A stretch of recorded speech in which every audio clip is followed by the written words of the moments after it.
Good morning to all of you. आज हम लोग समुद्र विज्ञान के एक इम्पोर्टेंट चैप्टर महासागरीय जल के तापमान के बारे में डिस्कस करेंगे। तो इस भाग में हम लोग देखेंगे कि महासागरीय जल का तापमान होता क्या है, इसका प्रभावित करने वाले कारक कौन कौन से हैं, इसका स्रोत क्या है, जो महासागरीय जल का तापमान है इसका महत्व क्या है, और इसका वितरण देखेंगे कि क्षैतिज वितरण और लंबवत वितरण। ठीक है, तो सबसे पहले समझते हैं कि जो महासागरीय जल का तापमान होता है क्या है। तो जैसे हम लोग देखेंगे कि स्थल खंडों पे तापमान कहीं ज़्यादा होता है, कहीं कम होता है, तो उसी प्रकार जो महासागरीय भागों में भी जल का तापमान होता है ये दो तरह से ये वितरित होता है। एक तो क्षैतिज वितरित होता है, मतलब कि जो विषुवत रेखा से ध्रुव तरफ जाते हैं तो वहाँ पे तापमान में अंतर आता है, और दूसरा जो होता है जो गहराई के साथ इसके तापमान में किस ढंग से परिवर्तन आता है। तो इस ढंग से हम लोग दोनों तरह से भी अध्ययन करेंगे। ठीक है, तो अब सबसे पहले हम लोग देखते हैं कि इसका मुख्य स्रोत क्या क्या है। जो सागरीय जल का जो तापमान होता है, जो स्रोत है इसका मुख्य स्रोत सूर्य ही होता है, चाहे स्थलखंड का हो या जलीय भाग का हो। मुख्य स्रोत सूर्य के द्वारा ही गर्म होता है, लेकिन जो पृथ्वी के आंतरिक भागों से भी जल का कुछ गर्म होता है। जैसे मैग्मा निकलता रहता है कई जगह क्षेत्रों पे, या ज्वालामुखी उद्गार होता रहता है, या जो रचनात्मक प्लेट होता है वहाँ पे भी मैग्मा हमेशा निकलता रहता है। तो इस वजह से वो भी तापमान की वृद्धि में महत्वपूर्ण भूमिका निभाता है। इसके अतिरिक्त जो जल का दाब होता है उसके वजह से भी जो जितना दबाव ज़्यादा होगा उतना ज़्यादा उसका तापमान अपेक्षाकृत ज़्यादा होता है।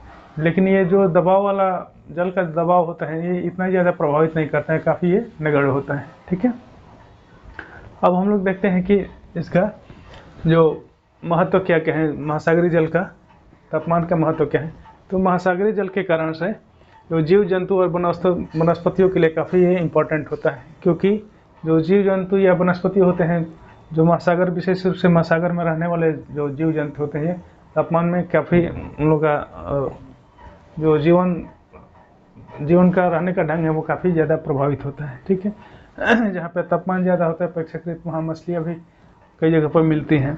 ठीक है, और ज़्यादा बढ़ जाता है तो वो भी नुकसानदेह होता है। ये प्रवाल बीती हैं तो ज़्यादा तापमान बढ़ने की वजह से वो डिस्ट्रॉय होने लगता है। ठीक है, तो ये भी कहने का तात्पर्य है कि ये जो जलीय जीव जंतु हैं उसको भी काफ़ी प्रभावित करता है। इसके साथ साथ जो तटीय क्षेत्र होते हैं, महासागर के जितने भी तटीय क्षेत्र होते हैं उसको जो महासागरीय जल द्वारा काफ़ी प्रभावित होता है। ठीक है, कई जगह पर हम लोग अध्ययन करेंगे धीरे धीरे कि जहाँ पे महासागरीय जल का जो तापमान होता है ज़्यादा होता है वहाँ पे जो स्थल भाग भी अपेक्षाकृत ज़्यादा नम रहते हैं। ठीक है, और जहाँ पे यदि ठंडा जल है वहाँ पे अपेक्षाकृत वो मरुस्थल के रूप में हो गया है। ठीक है, आगे हम लोग अध्ययन करेंगे जैसे ये चिली और पेरू तट है, यहाँ पे हुम्बोल्ट जलधारा नाम की एक ठंडी जलधारा बहती है। इसकी वजह से यहाँ जो डेजर्ट है आटाकामा डेजर्ट के रूप में विकसित हो गया है। ठीक है, तो कई जगह पे ऐसे जो ठंडी जलधारा है जहाँ पे है वहाँ पे जो काफ़ी ज़्यादा वहाँ प्रभावित किया है क्षेत्रों को। ठीक है, अब देखते हैं कि जो मौसमी दशा है इसको भी जो महासागरीय जल है काफ़ी प्रभावित करते हैं। अर्थात जहाँ पे तापमान, जैसे जानते हैं हम लोग कि जो उष्णकटिबंधीय चक्रवात होता है वहाँ जहाँ पे तापमान ज़्यादा होता है, जिस महासागरीय क्षेत्र में तापमान ज़्यादा होता है वहीं पे जो उष्णकटिबंधीय चक्रवात उत्पत्ति उसकी होती है। ठीक है, और वो तटीय क्षेत्र में भी काफ़ी प्रभावित करते हैं, तो इसलिए मानव को भी काफ़ी प्रभाव पड़ता है। इसके अतिरिक्त जो वर्षा होता है तापमान, जैसे विषुवत रेखीय क्षेत्र में हम लोग जानते हैं कि ज़्यादा तापमान होता है, इसकी वजह से वहाँ पे वाष्पोत्सर्जन की मात्रा ज़्यादा होता है और काफ़ी ज़्यादा हमेशा वर्षा होता रहता है। इसीलिए पूरे सालों भर तापमान ज़्यादा होने के सालों भर यहाँ पे विषुवत रेखीय क्षेत्र में वर्षा होता है।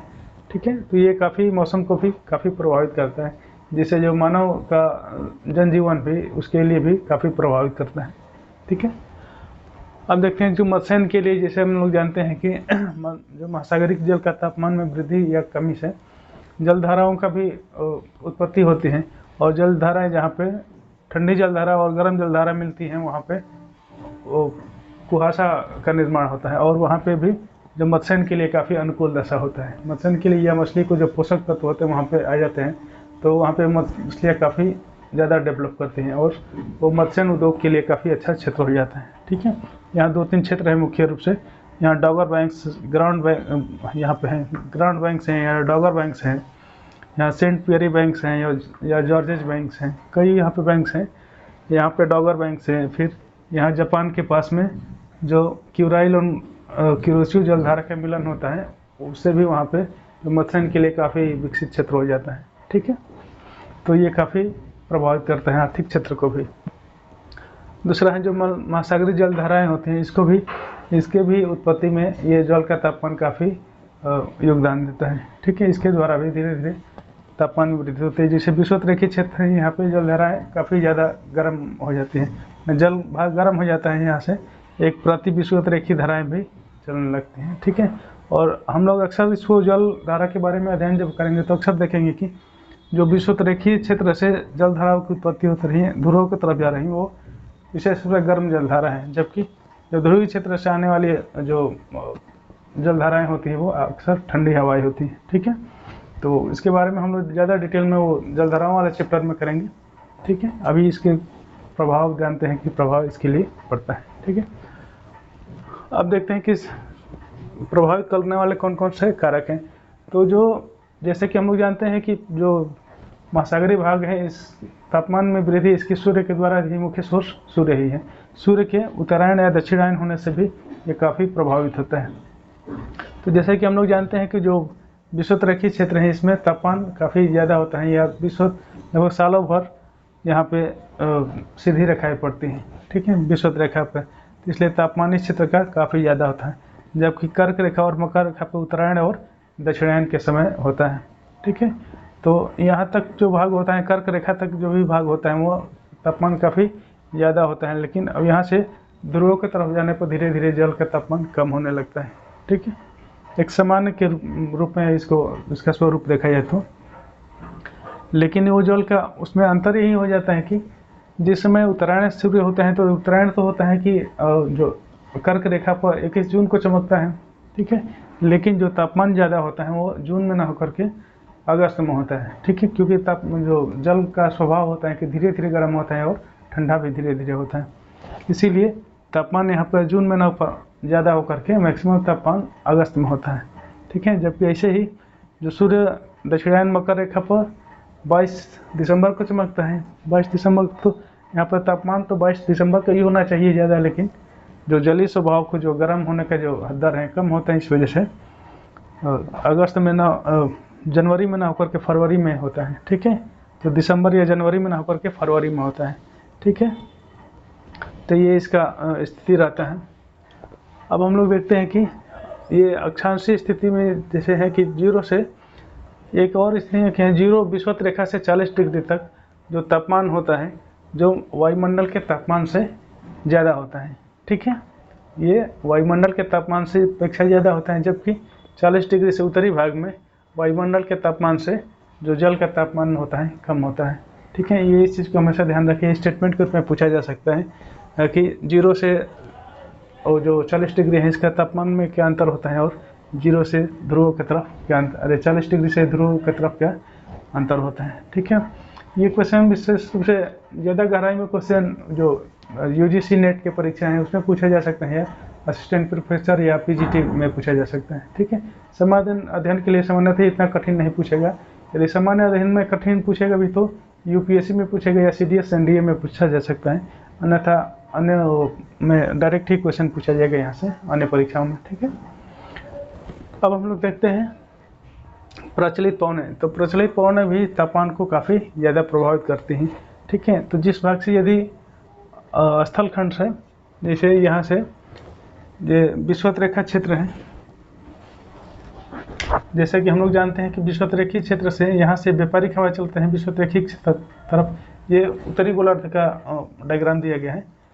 तो यहाँ पे विषुवत रेखीय क्षेत्र, जब यहाँ से ये स्थल खंड है, स्थल खंड से जब हवाएं विषुवत रेखा पर आती हैं तो यहाँ से जो जल का भाग होता है ये साथ में लेते आती हैं। ठीक है, लेते आती हैं तो यहाँ पे जल की कमी हो जाता है, और ये जल की कमी पूरा करने के लिए जो सागर की वो गहराई से नीचे से जल निकलता है, जिसको अपवेलिंग की संज्ञा देते हैं। अपवेलिंग या उत्स्रवण के कहते हैं। ठीक है, उत्स्रवण करते हैं तो नीचे से ठंडा पानी निकलता है, तो ये क्षेत्र काफ़ी ठंडा हो जाता है।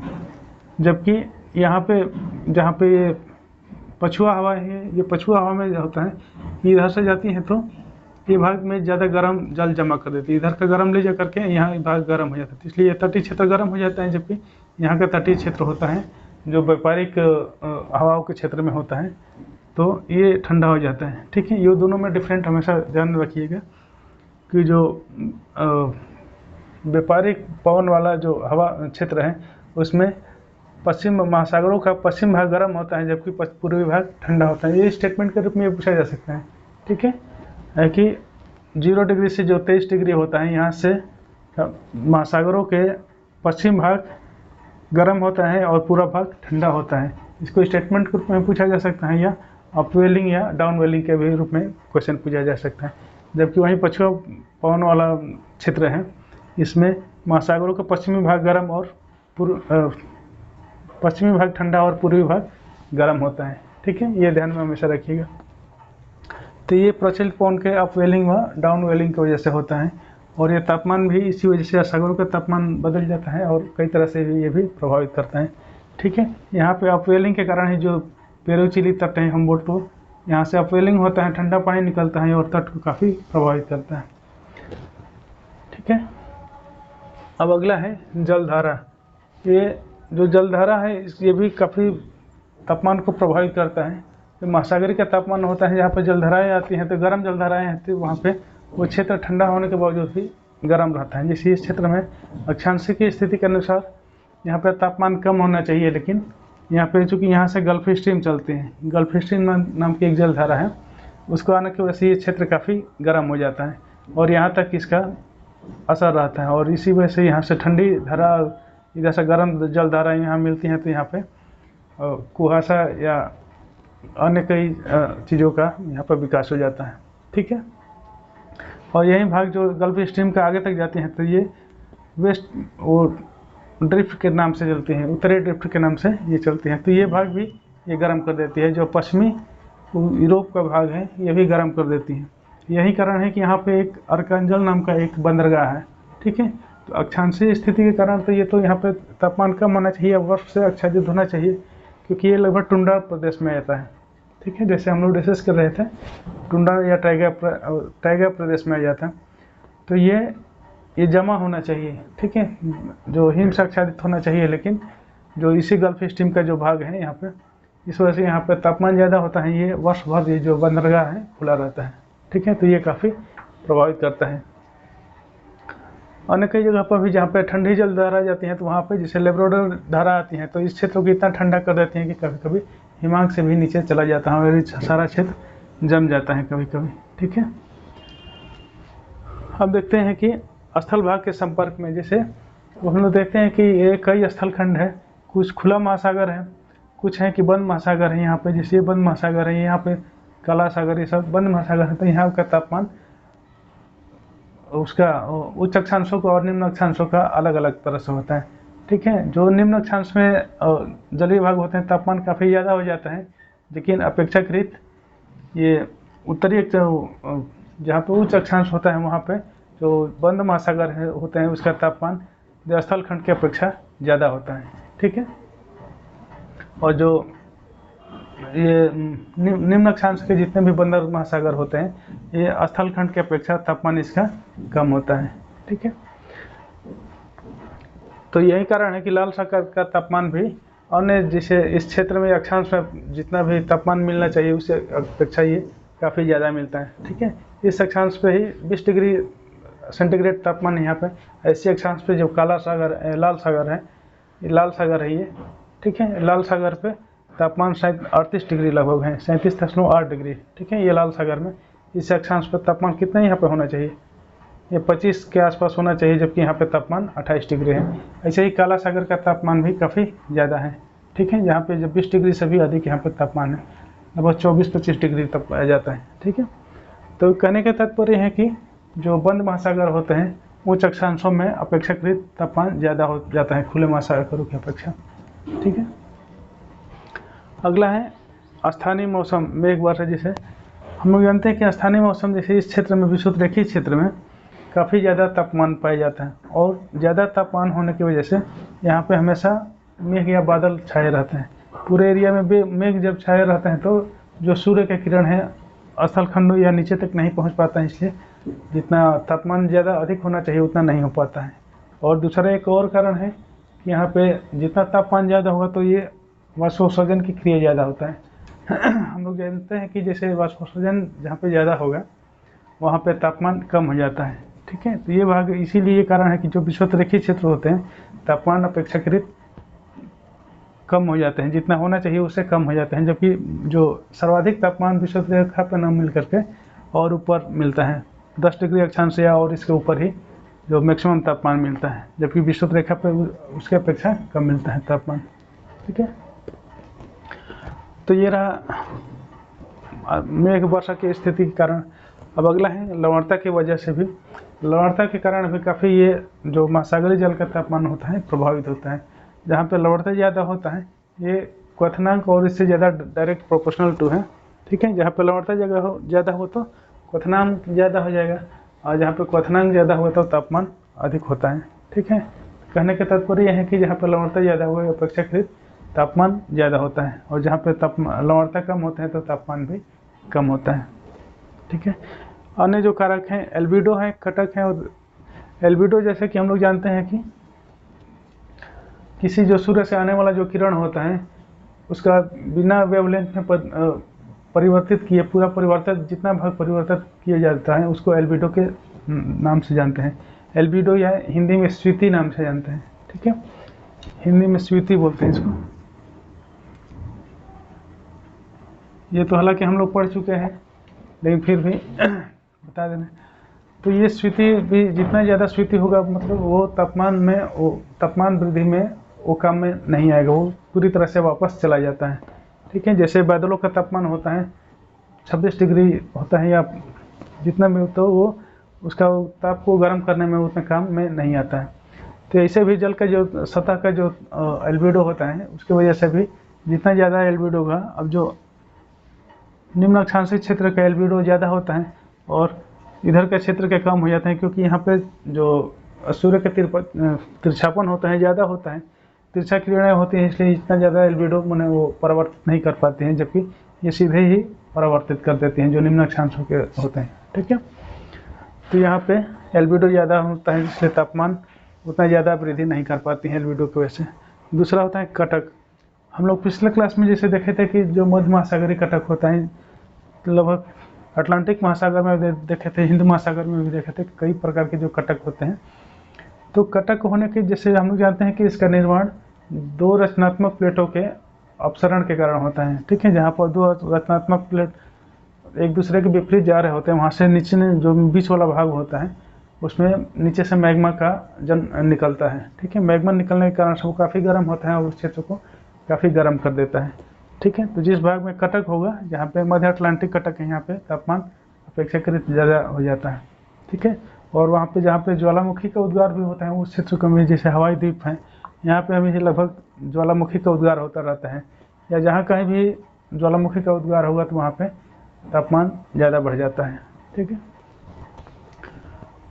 अब है सागर की स्थिति। एक सागर की भी स्थिति होती है कि जैसे कि हम लोग जानते हैं कि बंद सागर है या खुला सागर है, तो सेम अक्षांश पे यदि बंद सागर होगा तो यहाँ पर तापमान ज़्यादा होगा। यही कारण है कि भूमध्य रेखा जो भूमध्य सागरीय क्षेत्र है इसका तापमान ज़्यादा होता है, लेकिन उसी अक्षांश पर इधर देखेंगे तो तापमान कम मिलता है, ठीक है। तो खुला सागर या बंद महासागर का भी अंतर पड़ता है, और इसकी स्थिति का भी अंतर पड़ता है कि ये किस क्षेत्र में है। यदि उच्च अक्षांशीय क्षेत्र में हो तो तापमान और भी कम होगा, और जो निम्न अक्षांशीय क्षेत्र में होगा तो तापमान अपेक्षाकृत अधिक होगा, ठीक है। इसका वितरण देखते हैं। जो तापमान का वितरण यदि पूरा ग्लोब पर देखा जाए तो एक सामान्य स्वरूप इसका देखते हैं कि जैसे उत्तरी गोलार्ध का होता है कि स्थलखंड ज़्यादा होने के कारण यहाँ पे तापमान ज़्यादा होता है, जबकि दक्षिणी गोलार्ध में स्थलखंड काफ़ी कम है, इस वजह से तापमान कम होता है। तो एक सामान्य जानकारी जो पूरे ग्लोब का महासागरों का तापमान है 17 डिग्री सेंटीग्रेड है, जबकि उत्तरी गोलार्ध का 20 डिग्री सेंटीग्रेड है, जबकि दक्षिणी गोलार्ध का 15.5 डिग्री सेंटीग्रेड तापमान है, ठीक है। तो ये एक सामान्य जानकारी है। और कई फैक्ट देखते हैं। एक क्वेश्चन डायरेक्ट यहीं से पूछेगा, एक वन लाइनर में पूछा जा सकता है या फिर डायरेक्ट ही पूछेगा कि उत्तरी गोलार्ध का तापमान कितना है या दक्षिणी गोलार्ध का कितना है, ठीक है। तो एक अन्य में देखते हैं कि जैसे 0 डिग्री से 26 डिग्री के सामान्य स्वरूप इसको देखेंगे तो 0 डिग्री पर तापमान 26 डिग्री होता है, जबकि 20 डिग्री अक्षांश पे 22 डिग्री होता है, 40 डिग्री अक्षांश पे 14 डिग्री सेंटीग्रेड होता है, और 60 डिग्री अक्षांश पर 1 डिग्री टेम्परेचर हो जाता है। ठीक है, 60 डिग्री के बाद से प्रशांत महासागर का तापमान सर्वाधिक है। जैसे कि हम लोग जानते हैं कि जो तीनों महासागर हैं इसमें सर्वाधिक तापमान प्रशांत महासागर के हैं, उसके पश्चात हिंद महासागर के हैं, उसके पश्चात अटलांटिक महासागर का है। ठीक है, जो प्रशांत महासागर का तापमान है 18 डिग्री सेंटीग्रेड है, जो हिंद महासागर का है 16.3 डिग्री सेंटीग्रेड है, और जो कि अटलांटिक महासागर का जो औसत तापमान है वो 16 डिग्री है। ठीक है, तो इस चीज़ को ध्यान में रखिएगा, हो सकता है क्रम में भी पूछते क्वेश्चन।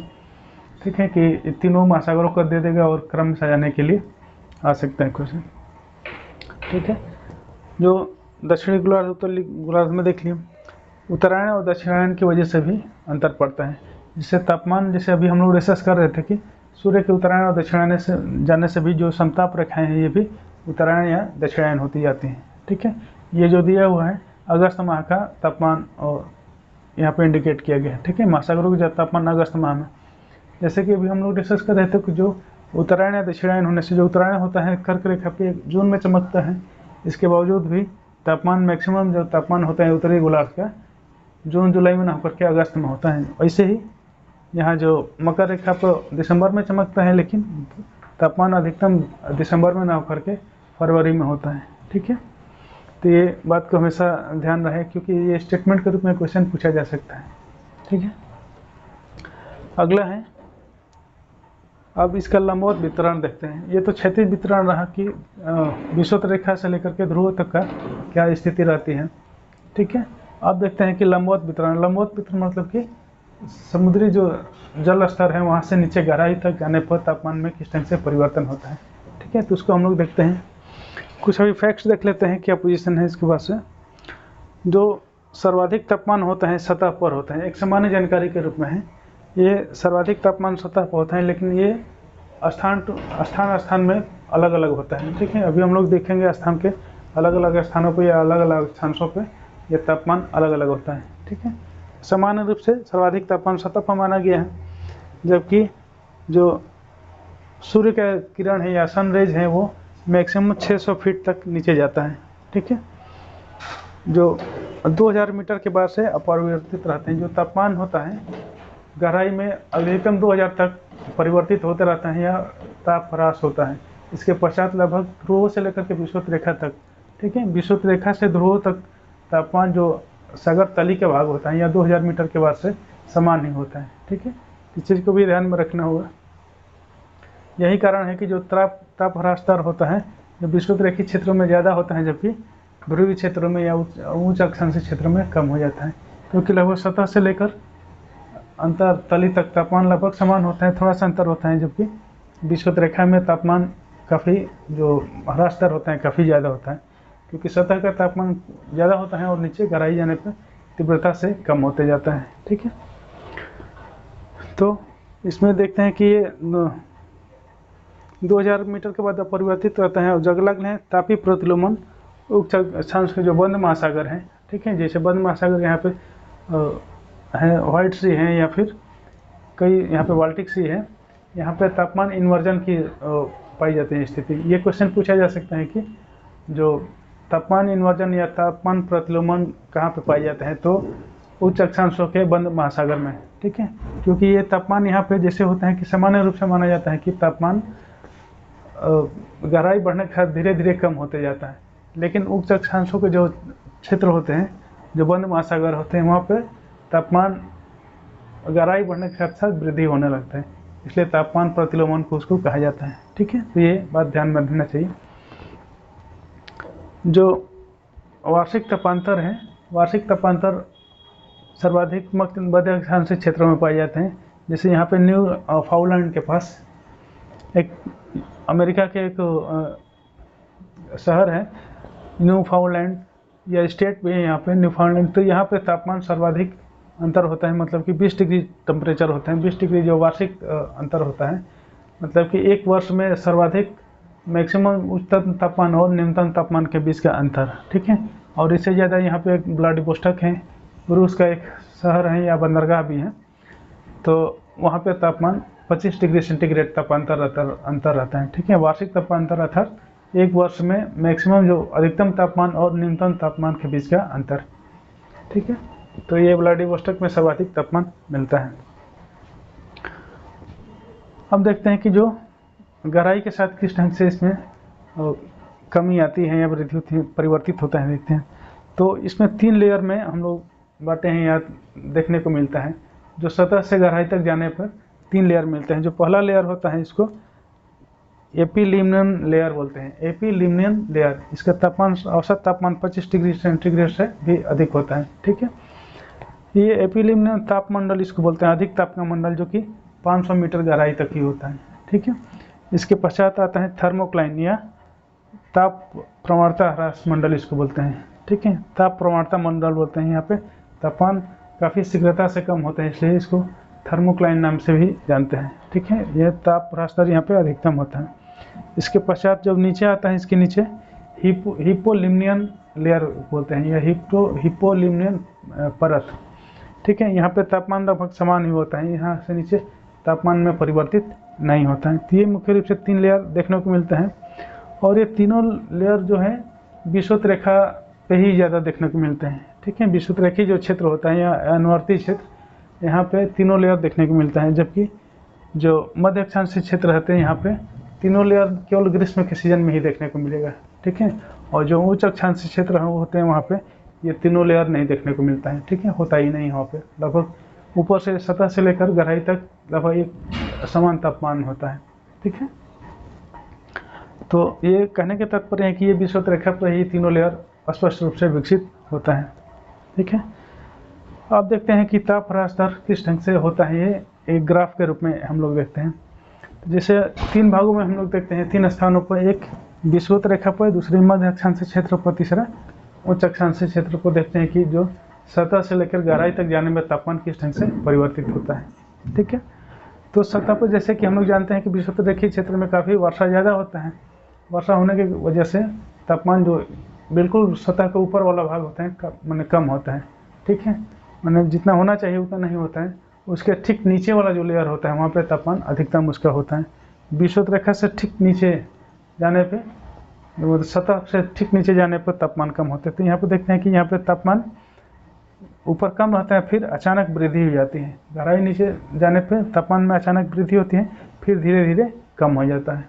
ठीक है, और मध्य अक्षांश में देखते हैं क्या स्थिति होती है कि जो सतह का तापमान होता है तो कम होता है, धीरे धीरे वृद्धि होती है, धीरे धीरे इसमें वृद्धि होती है, उसके बाद धीरे धीरे कम होने लगता है। ठीक है, तो ये मध्य अक्षांशीय क्षेत्र का तापमान है।